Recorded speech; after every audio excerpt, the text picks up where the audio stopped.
Magandang araw po sa inyo. Ito si Roberto Official TV. Tayo maglalahad lang ng ating saloobin tungkol sa pagpaslang sa ating kapatid sa social media na si Mima Alicia. Hindi man natin siya actually personal nakakilala, pero yung mga kaibigan niya, mga kasama niya, mostly kakilala ko po. At nung panahon ng kasagsagan ng aming pagbablog, ay kami po ay ano yan, di ba? Nagkasama, yung iba naging kalaban, pero ngayon ay okay na po. Ganun talaga ang buhay sa social media.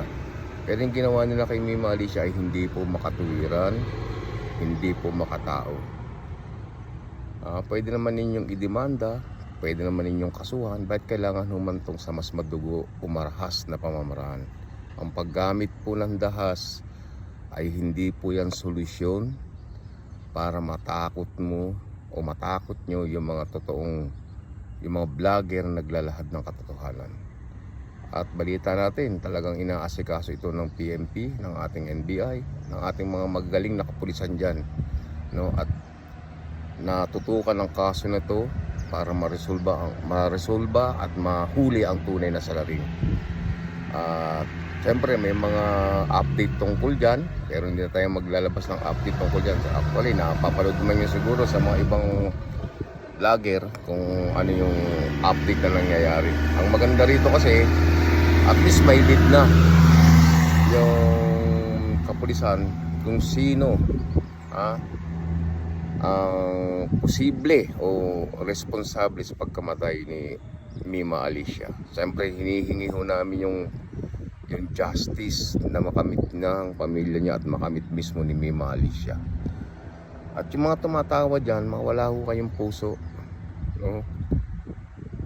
Ang sinapit ng tao ay hindi po yung karma, yung po ay pinatay. Iba po yung karma. Yung karma, yung tatay ninyo na hanggang ngayon nagdurusa sa loob ng kulungan. Habang buhay siya, nagdurusa siya. Yun ang karma. At ang karma rin na nangyayari sa inyong hinahangaan o sa inyong idolo na i-impeach ngayon, yun ang karma.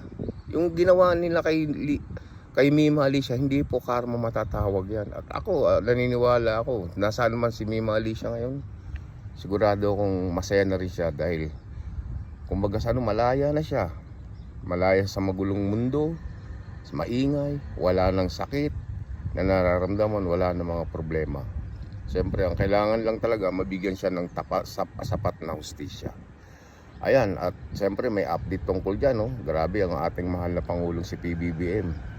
Sarili niya o personal niyang pera ang itinulong niya dito kay Mima Alicia, no? Sa pamilyang na naiwan at paglagak sa mas maayos na burol, libingan, lahat. At yung mga gusto hatan dumalaw, siguro napanood yun na kay Kuyan, na medyo strict po talaga kasi may mga vlogger po na darating doon na mga at alam naman natin na karamihan ng mga pro-administrasyon ay may mga bantayan. Sa akin nga lang, katakot-takot na bantay. Ayan, maraming salamat po. God bless sa inyong lahat. At sana hindi na maulit itong ganitong klaseng karahasan. At wag po natin seryosohin yung ng politika. Sumuporta tayo, pero hindi natin kailangan pang kumitil ng buhay. Hindi po madadaan sa dahas, sa paghawak ng armas o pagtumba ng iyong taong kinaiinisan dahil lamang sa pagtatanggol sa tama. Diba? Yan. At ako, hinihiling ko na sana mabigyan ng sapat na hustisya ang ating kapatid na si Mima Alicia. Ayan, maraming salamat sa inyo mga ka-PBBM. At ito po muli si Roberto Official TV. Hindi man tayo makapag-live sa YouTube dahil masyado tayong busy. Actually, naka-uniforme pa nga ako, nandito ako sa work. Kasi mas priority natin ng work kaysa sa social media. At doon sa ating mga followers, maraming salamat sa inyo kahit paano. Yung iba nangangamusta sa atin. At ayos naman po tayo. Yan, God bless Philippines, God bless sa ating mahal na Pangulo at ingat po yung sa mga kapatid nating vlogger na nandyan po sa Pilipinas. Yan, maraming salamat po. Muli, ito si Roberto Official TV. Huwag niyo kong kalimutan yung subscribe, like, share ang ating pong munting channel. Bye-bye.